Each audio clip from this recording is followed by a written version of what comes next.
PSLV।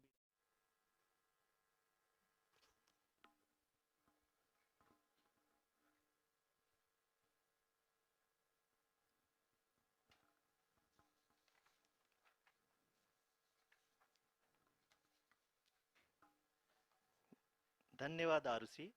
अगर मैं सही मायने में कहूँ तो अंतरिक्ष का कोई भी मिशन हो और चाहे किसी भी देश के द्वारा संचालित किया जा रहा हो, इसरो मिशन की निश्चितता और अनिश्चितता के बीच बहुत ही महीन अंतर होता है, जिससे कि एक मिशन सफल या असफल होता है। लेकिन ना हम थके, ना हम हारे।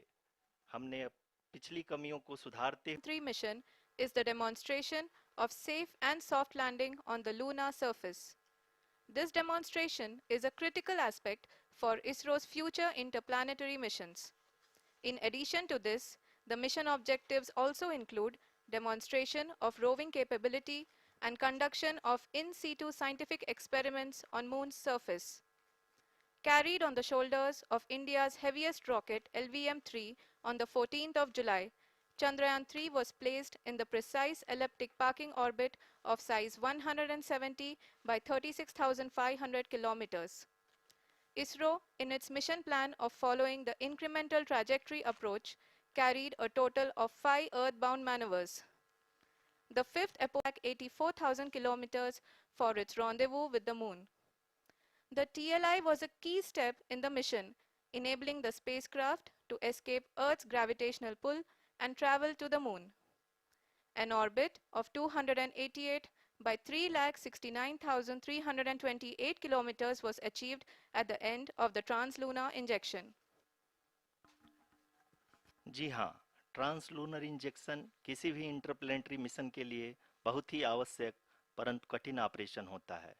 इस सफल मैन्यूवर के बाद चंद्रयान-3 पृथ्वी से दूर निकलकर चंद्रमा के प्रभाव क्षेत्र में एक हाइपरबोलिक ट्रेजेक्टरी के द्वारा पहुंचाया गया। पुनः 5 अगस्त 2023 को लूनर ऑर्बिट इंसर्शन के द्वारा चंद्रयान-3 को 160 किलोमीटर के पेरीलून और 18,000 किलोमीटर के अपोलून के साथ चंद्रमा के इलिप्टिकल ऑर्बिट में स्थापित कर दिया गया।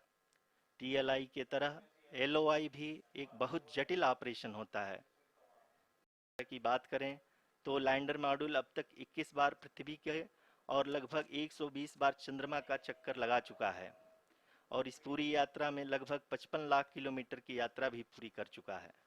अब तक के इस पूरे अभियान में यह भी सुनिश्चित किया गया कि सारे ऑर्बिट मैन्यूअर्स इस प्रकार किए जाएं कि लैंडिंग साइट पावर डिसेंट की शुरुआत से ही लैंडर के ऑर्बिटल प्लेन में बना रहे।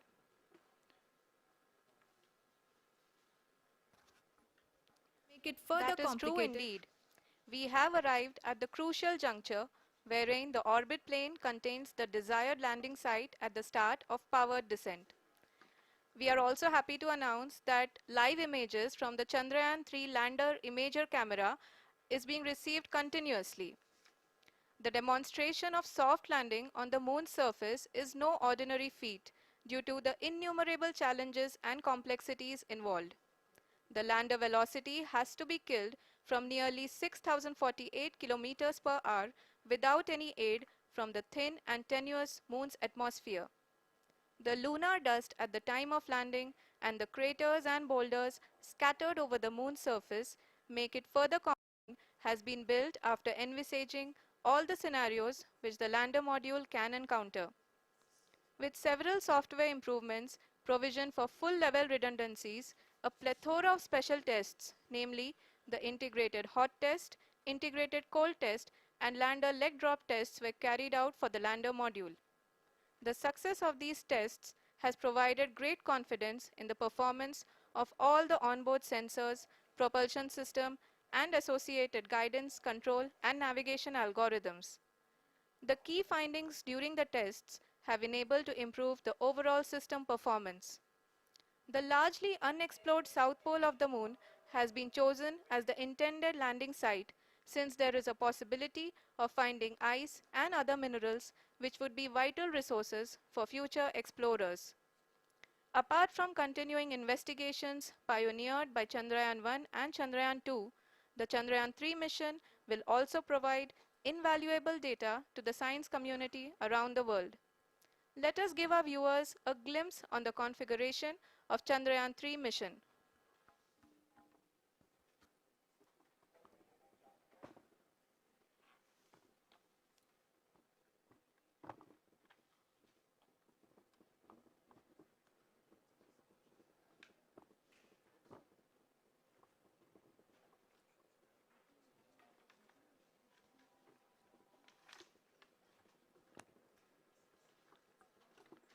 चंद्रयान 3 का मिशन प्लान लगभग चंद्रयान 2 के तरह ही बनाया गया है। यहाँ यह भी सुनिश्चित किया गया है कि चंद्रयान 3 को रॉकेट से अलग होने से लेकर के चंद्रमा के निकटतम कक्षा में स्थापित होने तक सारी गतिविधियां चंद्रयान 2 के तरह ही हों। और अब हम यह कह सकते हैं कि यह प्लान पूरी तरह से 100% सफल रहा। हालांकि लैंडर मॉड्यूल के सेंसर्स और propulsion सिस्टम को इस तरह से मजबूत किया गया है कि लैंडर पावर डिसेंट के समय किसी भी आपदा से बाहर आकर के मिशन के मुख्य उद्देश्य को पूरा कर सके। इस क्रम में लैंडर के मुख्य सेंसर्स कारा, लासा, LHBC, LDV और LHDAC का कार्यात्मक परीक्षण भी किया जा चुका है। LDV, जो कि पूर्णतः स्वदेशी तकनीकी से बनाया गया एक नया सेंसर है, इसका मुख्य कार्य लैंडर के वेलोसिटी को तीनों अक्षों में कंप्यूट करना है। पावर डिसेंट के दौरान लैंडर के सटीक पोजीशन और वेलोसिटी का ज्ञान होना बहुत ही आवश्यक है। लिराप यानी laser inertial referencing and accelerometer package इस कार्य को पावर डिसेंट के दौरान बखूबी निभाएगा।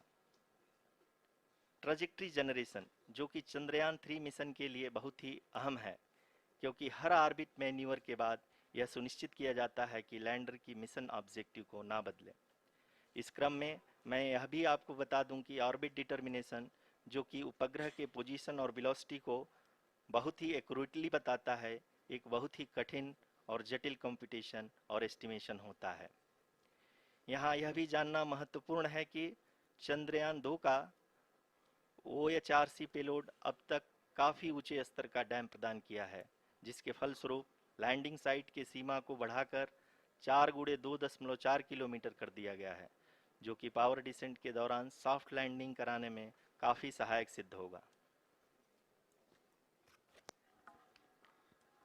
Apart from the sensors, Chandrayaan-3 is equipped with a suite of sophisticated payload instruments. While Chandrayaan-1 and Chandrayaan-2 orbiter have provided abundant remote sensing data of Moon, equally important are the commands to be executed, data to be collected and analyzed, and decisions to be made and executed autonomously throughout the powered descent.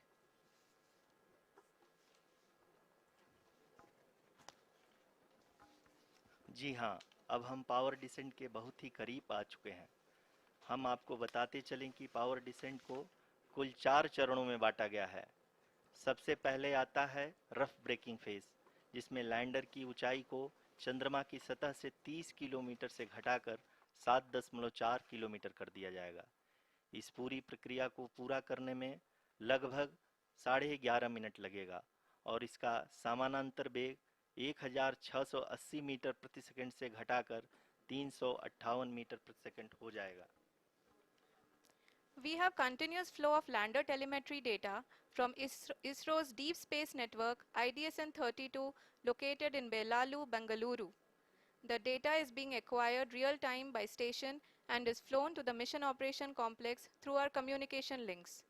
In addition to it, we also have support from ESA and JPL DSN stations. There will be no ground intervention once the ALS takes charge. The preparation for today's event had started 48 hours before, wherein various pre-selections and uplinking of parameters for the autonomous landing sequence were carried out. The whole descent is divided into 4 phases: the rough braking phase, the attitude hold phase, fine braking phase, and the local navigation phase or the terminal descent phase.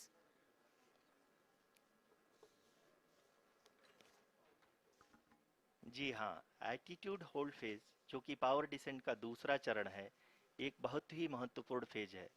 इस 10 second के small duration के दौरान lander के 2 महत्वपूर्ण sensor कारा और Lasa lander की ऊंचाई की गणना करेंगे। इस फेज के पूरा होते ही लैंडर चंद्रमा के सतह से कुल 6.8 किलोमीटर की ऊंचाई पर होगा। During the rough braking phase, the lander velocity shall be brought down from 1680 meters per second to 358 meters per second. The altitude will be brought down from 30 kilometers to 7.4 kilometers at the end of rough braking.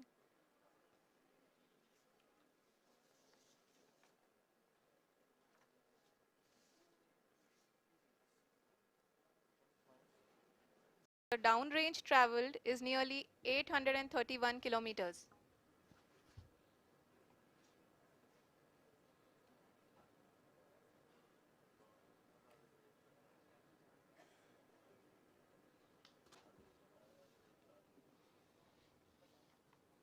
जी हाँ, आप अपनी screen पे देख सकते हैं कि lander की ऊंचाई अब चंद्रमा के सतह से लगभग 3 किलोमीटर से कम हो चुकी है। We are very close to the moon's surface, nearly 2.6 kilometers as you can see.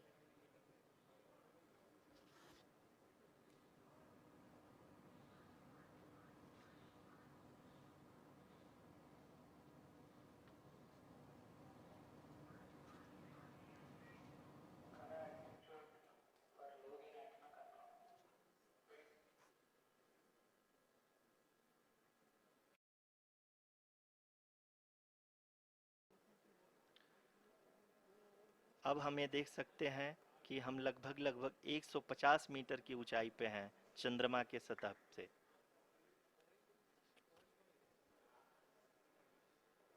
We are approaching the vertical descent phase 2, which will have the lander module hovering at nearly 150 meters above ji the हाँ, lunar surface. जी हाँ, आप इस तालियों के गड़गड़ाहट को सुन सकते हैं जो कि सेकंड हाइब्रिड फेज के कंप्लीट होने के बाद इन सारे वैज्ञानिकों के द्वारा की जा रही है।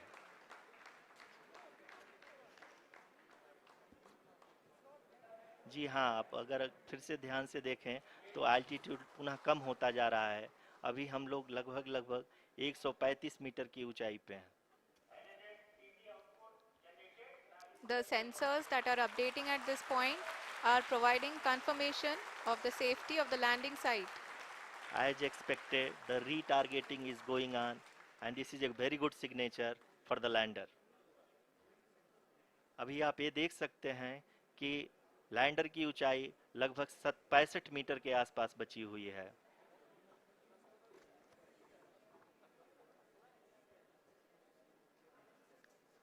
Currently, only 2 engines are now being fired, and we are nearly at zero velocity, vertical and horizontal. We were hovering, and now we are approaching the moon's surface. धीरे धीरे लैंडर की वेगमान को कम किया जा रहा है और हम अब लगभग 50 मीटर से भी कम आ चुके हैं। We can see the Honorable Prime Minister, Shri Narendra Modi ji, who is here to encourage us, and he is critically looking at the visuals.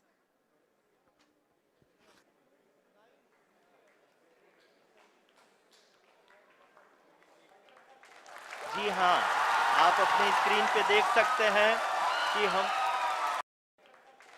जी हाँ, आप अपनी स्क्रीन पे देख सकते हैं कि हम lander module People are applauding. Let lander us all module wait to hear from the Secretary Department of Space and Chairman ISRO, Shri S. Somnath. Lander module पूरी तरह से सेफली और सॉफ्टली चंद्रमा के सतह पे लैंड हो चुका है। ये हम लोगों के लिए बहुत ही गर्व की बात है।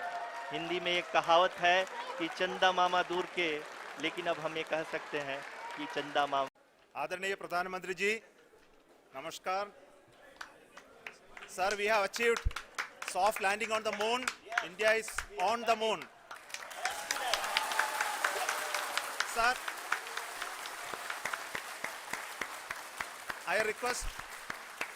I request our Honorable Prime Minister to address us and bless us. Thank you, sir.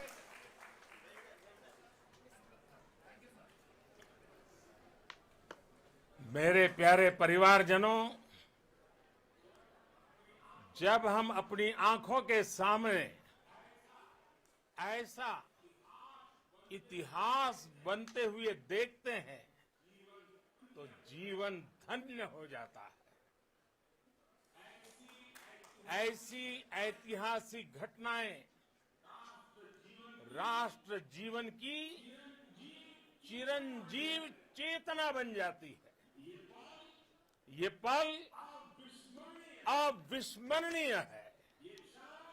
ये क्षण अभूतपूर्व है। ये क्षण विकसित भारत के शंखनाद का है। ये क्षण नए भारत के जयघोष का है। ये क्षण मुश्किलों के महासागर को पार करने का है। ये क्षण जीत के चंद्र पथ पर चलने का है। ये क्षण 140 करोड़ धड़कनों के सामर्थ्य का है। ये क्षण भारत में नई ऊर्जा, नया विश्वास, नई चेतना का है। ये क्षण भारत के उदयमान भाग्य के आह्वान का है। अमृत काल की प्रथम प्रभा में सफलता की यह अमृत वर्षा हुई है। हमने धरती पर संकल्प लिया और चांद पर उसे साकार किया। और हमारे वैज्ञानिक साथियों ने भी कहा, India is now on the moon. आज हम अंतरिक्ष में नए भारत की नई उड़ान के साक्षी बने हैं। साथियों, मैं इस समय ब्रिक्स समिट में हिस्सा लेने के लिए दक्षिण अफ्रीका में हूं, लेकिन हर देशवासी की तरह मेरा मन चंद्रयान महाअभियान पर भी लगा हुआ था। नया इतिहास बनते ही हर भारतीय जश्न में डूब गया है। हर घर में उत्सव शुरू हो गया है। हृदय से मैं भी अपने देशवासियों के साथ, अपने परिवारजनों के साथ इस उमंग और उल्लास से जुड़ा हुआ हूं।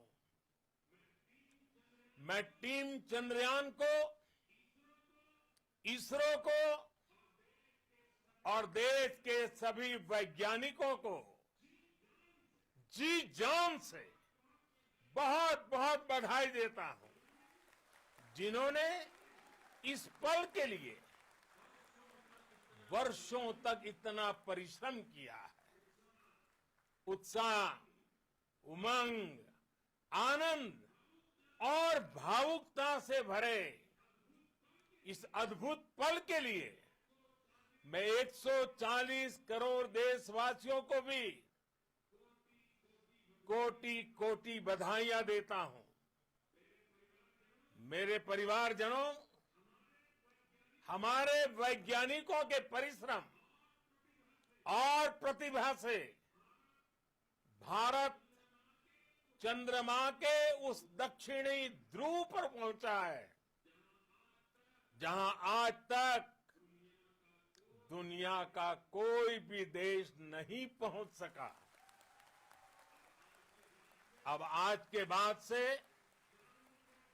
चांद से जुड़े मिथक बदल जाएंगे, कथानक भी बदल जाएंगे और नई पीढ़ी के लिए कहावतें भी बदल जाएगी। भारत में तो हम सभी लोग धरती को मां कहते हैं और चांद को मामा बुलाते हैं। कभी कहा जाता था चंदा मामा बहुत दूर के हैं, चंदा मामा बहुत दूर के हैं। अब एक दिन वो भी आएगा जब बच्चे कहा करेंगे चंदा मामा बस एक टूर के हैं। Friends, on this joyous occasion, I would like to address all the people of the world, the people of every country and region. India's successful moon mission is not just India's alone. This is a year in which the world is witnessing India's G20 presidency. Our approach of one earth, one family, one future is resonating across the globe. This human-centric approach that we present and that we represent has been welcomed universally. Our moon mission is also based on the same human-centric approach. Therefore, this success belongs to all of humanity, and it will help moon missions by other countries in the future. I am confident that all countries in the world, including those from the global south, are capable of achieving such feats. We can all aspire for the moon and beyond. मेरे परिवारजनों, चंद्रयान महाअभियान की ये उपलब्धि भारत की उड़ान को चंद्रमा की कक्षाओं से आगे जाएगी।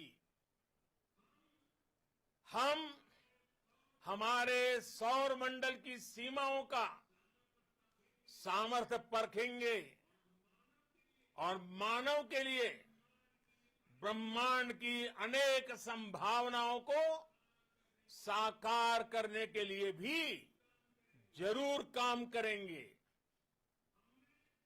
हमने भविष्य के लिए कई बड़े और महत्वाकांक्षी लक्ष्य तय किए हैं।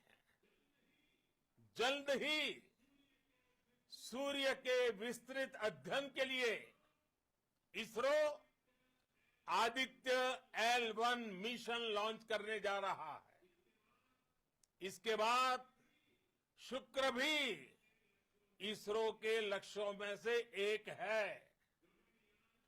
गगनयान के जरिए देश अपने पहले ह्यूमन स्पेस फ्लाइट मिशन के लिए भी पूरी तैयारी के साथ जुटा है। भारत बार बार ये साबित कर रहा है कि sky is not the limit. साथियों, साइंस और टेक्नोलॉजी देश के उज्जवल भविष्य का आधार है। इसलिए आज के इस दिन को देश हमेशा हमेशा के लिए याद रखेगा। यह दिन हम सभी को एक उज्जवल भविष्य की ओर बढ़ने के लिए प्रेरित करेगा। ये दिन हमें अपने संकल्पों की सिद्धि का रास्ता दिखाएगा।